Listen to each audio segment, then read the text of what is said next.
ആഭ്യന്തരമന്ത്രിയെയും പോലീസിനെയും വെല്ലുവിളിച്ച അർജുൻ ആയങ്കി. വിരട്ടരുതെന്നും വളർന്ന പാർട്ടി വേറെയാണ് എന്നുമാണ് രമേശ് ചെന്നിത്തലയ്ക്കുള്ള മറുപടി. ഒളിവിലുള്ള എന്നെ പിടിക്കാൻ പറ്റുമെങ്കിൽ പിടിക്കൂ എന്ന് പോലീസിനെയും വെല്ലുവിളിക്കുന്നു അർജുൻ ആയങ്കി. ആജ്ഞയാണ് നമ്മളുമായി കൂടുതൽ വിശദാംശങ്ങളുമായി ചേരുന്നത്. ആജ്ഞ, ഇപ്പോൾ ഇതാ രമേശ് ചെന്നിത്തലയ്ക്ക് ഒരു വലിയ വെല്ലുവിളിയാണ് അർജുൻ ആയങ്കി മുൻപോട്ട് വെച്ചിരിക്കുന്നത്. എന്തൊക്കെയാണ് ഇതിനെ സംബന്ധിച്ചുള്ള കൂടുതൽ വിശദാംശങ്ങൾ?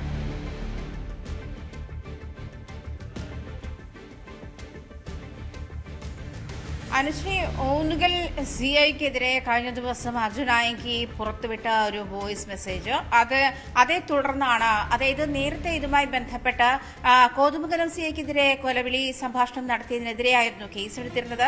തുടർന്ന് അർജുൻ ആയങ്കി മുൻകൂർ ജാമ്യം തേടുകയും മുൻകൂർ ജാമ്യം തള്ളിയ സാഹചര്യത്തിലാണ് അർജുൻ ആയങ്കിയെ പിടികൂടാനുള്ള നീക്കം ഊന്നുകൽ പോലീസ് സ്റ്റേഷനിൽ നിന്നും സിഐയുടെ ഭാഗത്തു നിന്നും ഉണ്ടായത്.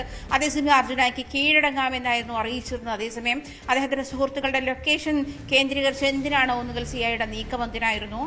അത്തരത്തിൽ, അതായത് കീഴടങ്ങാൻ തയ്യാറായ ഒരാളെ പിടികൂടി സ്റ്റാറാവാനുള്ള നീക്കമായിരുന്നു എന്ന് തുടങ്ങിയുള്ള സംഭാഷണങ്ങളായിരുന്നു, അസഭ്യവർഷമായിരുന്നു കഴിഞ്ഞ ദിവസം ഫേസ്ബുക്കിലൂടെ ഉണ്ടായിരുന്ന മെസ്സഞ്ചറിലൂടെ സിഐക്ക് അയച്ചിരിക്കുന്ന വോയിസ് മെസ്സേജ്. അശ്ലീല ചുവയോട് കൂടിയിട്ടുള്ള വോയിസ് മെസ്സേജ് ആയിരുന്നു. അതേ തുടർന്നാണ് അർജുൻ ആയങ്കിയെ പിടികൂടാനുള്ള നീക്കം ശക്തമാക്കുന്നത്. പോലീസിനെ വെല്ലുവിളിക്കുന്നു, 2 സിഐമാരെ വെല്ലുവിളിക്കുന്നു. ആദ്യഘട്ടത്തിൽ അർജുൻ ആയങ്കിയെ മെയ് 22 ഒരു കല്യാണവുമായി ബന്ധപ്പെട്ട ഒരു ഹോട്ടലിൽ നിന്നാണ് അർജുൻ ആയങ്കിയും ഉൾപ്പെടെ 6 പേരെ പോലീസ് അറസ്റ്റ് ചെയ്യുന്ന സാഹചര്യമുണ്ടായത്. സംഘടിതമായ കുറ്റകൃത്യം എന്നുള്ള കുറ്റം ആരോപിച്ചുകൊണ്ട്, അതിനുള്ള ഗൂഢാലോചന നടത്തുന്നു എന്നുള്ള കുറ്റം ആരോപിച്ചുകൊണ്ടായിരുന്നു അറസ്റ്റ് ചെയ്തിരുന്നത്.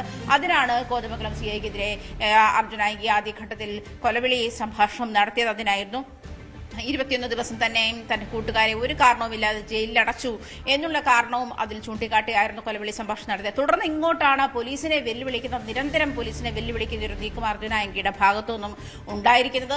എന്തായാലും ഇതിൽ ആഭ്യന്തര മന്ത്രാലയം ഇടപെട്ടിരിക്കുകയാണ്. അത് വെല്ലുവിളി നടത്തുന്ന ആളുകൾക്ക്, പോലീസിനെ വെല്ലുവിളി നടത്തുന്ന ആളുകൾക്ക് എന്താണ് മറുപടി എന്നുള്ള കാര്യം വ്യക്തമാക്കി കൊടുക്കണമെന്നുള്ളതാണ് ആഭ്യന്തരമന്ത്രി പോലീസിന് നൽകിയിരിക്കുന്ന നിർദ്ദേശം. അതാണ് DGP ഇതുമായി ബന്ധപ്പെട്ട് അടിയന്തരമായി അർജുൻ ആയങ്കി പിടികൂടാനുള്ള നീക്കമുണ്ടാകണം, അതിനുവേണ്ടി പ്രത്യേക അന്വേഷണ സംഘം രൂപീകരിക്കണം തുടങ്ങിയ നിർദ്ദേശങ്ങൾ ആഭ്യന്തരമന്ത്രി നൽകിയിട്ടുണ്ട്.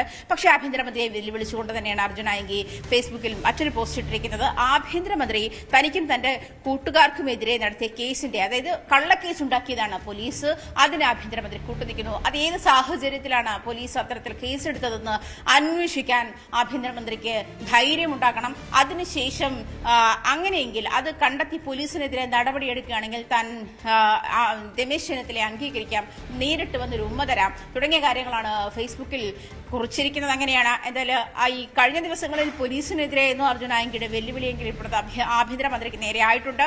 വളർന്നു വന്ന പാർട്ടി വേറെയാണ് എന്നുള്ള കാര്യം കൂടി സൂചിപ്പിച്ചാണ്. അത് മാത്രമല്ല, അതിന്റെ ഒപ്പം ഒരു UDF നിന്നും അല്ലെങ്കിൽ കോൺഗ്രസിൽ നിന്നും പ്രതീക്ഷിക്കാവുന്ന കമന്റുകൾ, അതിനും അശ്ലീല ചുവയോട് കൂടിയിട്ടുള്ള ഒരു പരാമർശം കൂടി. ഇതിന് താഴെ വന്ന് കമന്റ് ഇടുന്ന ആളുകളെ പറ്റി നിങ്ങൾ രമേശ് ചെന്നിത്തലയോട് പറയുക, ഇക്കാര്യത്തിൽ നടപടിയും വെല്ലുവിളി ഏറ്റെടുക്കാൻ എന്നുള്ള കാര്യം കൂടി ഒരു കമന്റായി കൂടി ടാഗ് ചെയ്തിട്ടുണ്ട്. എന്തായാലും അർജുൻ ആയങ്കിക്കെതിരെ അർജുൻ ആയങ്കി അടിയന്തരമായി പിടികൂടാനുള്ള നീക്കത്തിൽ തന്നെയാണ് പോലീസ് ഉള്ളത് എന്നാണ് മനസ്സിലാക്കാൻ കഴിയുന്നത്. പക്ഷേ ഈ പോലീസിനെയും തുടർന്ന് ഇപ്പോൾ ആഭ്യന്തര മന്ത്രാലയത്തെ വെല്ലുവിളിക്കുന്ന ഒരു സാഹചര്യത്തിലേക്ക് പോയിരിക്കുന്നത് കൊണ്ട് തന്നെ അത്യധികം സാധ്യതയാണ്. അതായത് പോലീസിന് ഒരു നിർദ്ദേശം, അടിയന്തരമായി ആയങ്കിയെ പിടികൂടാനുള്ള നിർദ്ദേശവും പോലീസിന് ആഭ്യന്തര മന്ത്രാലയം നൽകിയിട്ടുണ്ട്.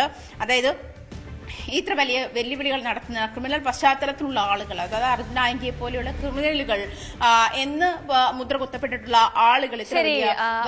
രവീന്ദ്രനാണ് നമ്മളുമായി കൂടുതൽ വിശദാംശങ്ങൾ പങ്കുവച്ചത്. കൂടുതൽ വാർത്തകൾക്ക് News 18 Keralam YouTube channel subscribe ചെയ്യുക.